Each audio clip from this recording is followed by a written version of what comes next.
Dạ.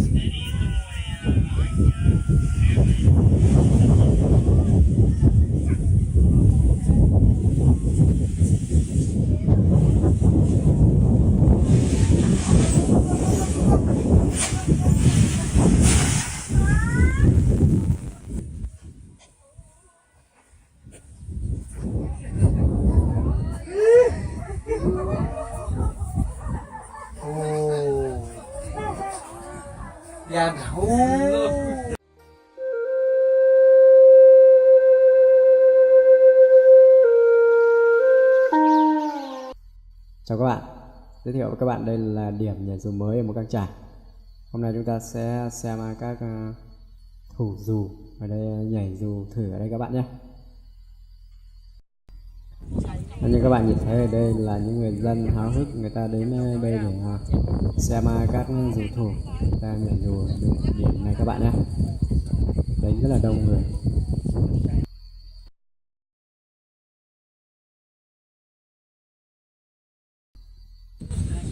Đây ba cái anh mặc áo khác thường này các bạn này sẽ là ba anh mà chinh phục cái điểm bay dù lượng mới ở đây trong ngày hôm nay. Mời các bạn theo dõi nha. Đây hôm nay thì người ta cũng mời cả lãnh đạo địa phương ra đây để tham gia các bạn này.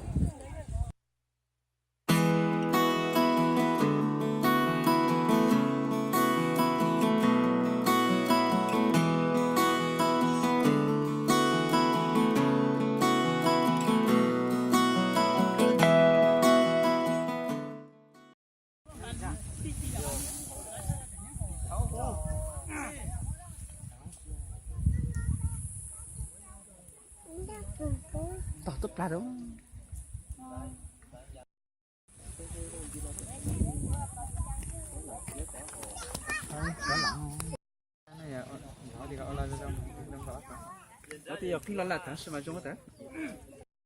Đằng kia củ ra một tó mà tú được khỏi á. Thấy không?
Xe có xe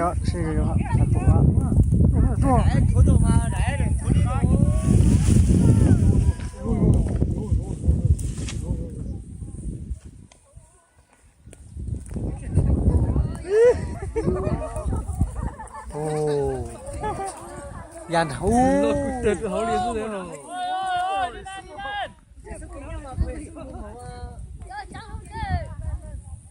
sao mà nhớ giống hóa thoái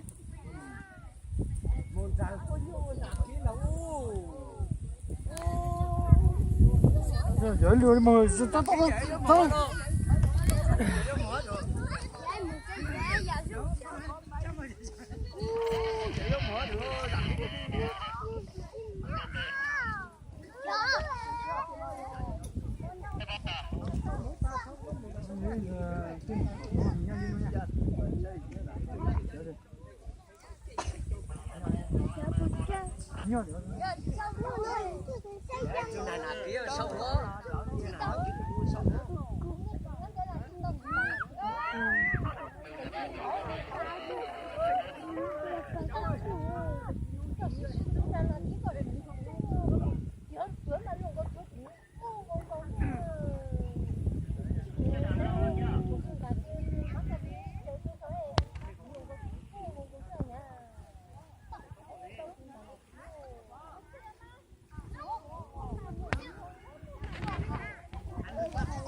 phải đi thầu à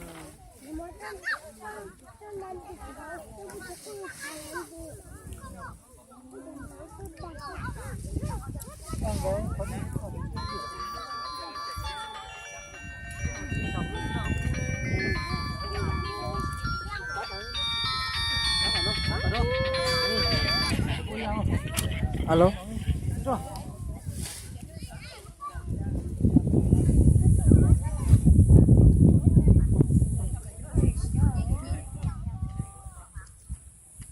bạn cứ nói đi ạ.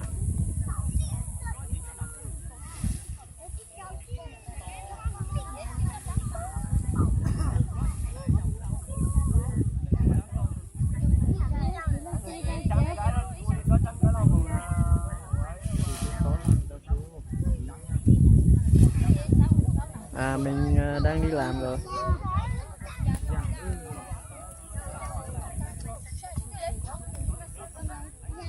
Điện thoại thì mình sử dụng rất là thường xuyên.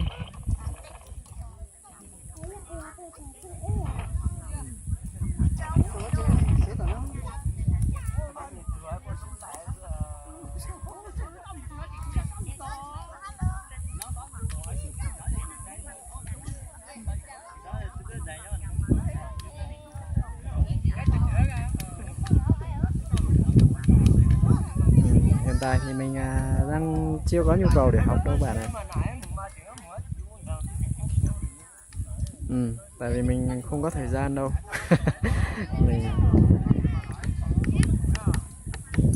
mình thì hiện tại mình đang đi làm kỹ thuật nên mình chạy ngày chạy đêm.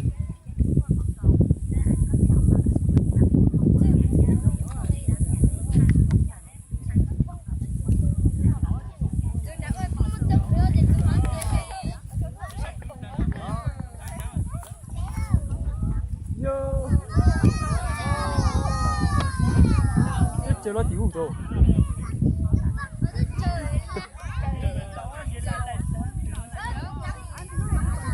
Có cái gì thì bạn cứ gửi vào mail của mình, chắc là có mail đấy chứ nhỉ?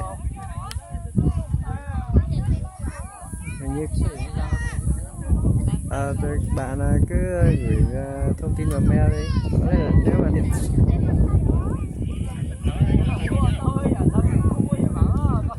email là liaco1991 liaco1991 và 1991 và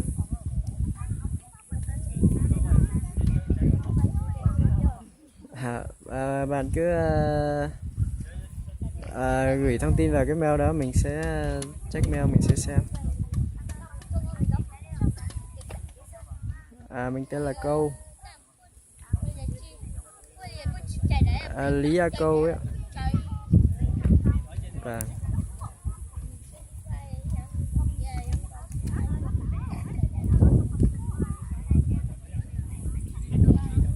vâng.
nhớ thì ấy cậu luôn á.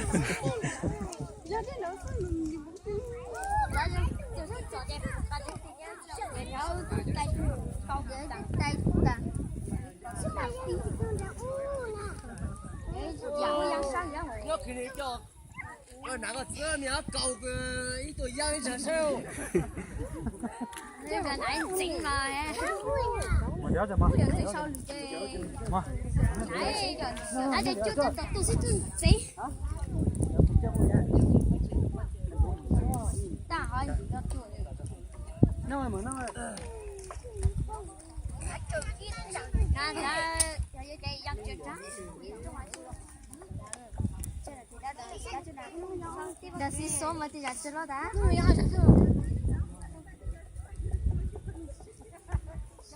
，trời một rồi nó quả bằng đi rồi ta cũng cho có bằng đi quả bằng đi đấy này có cũng có cua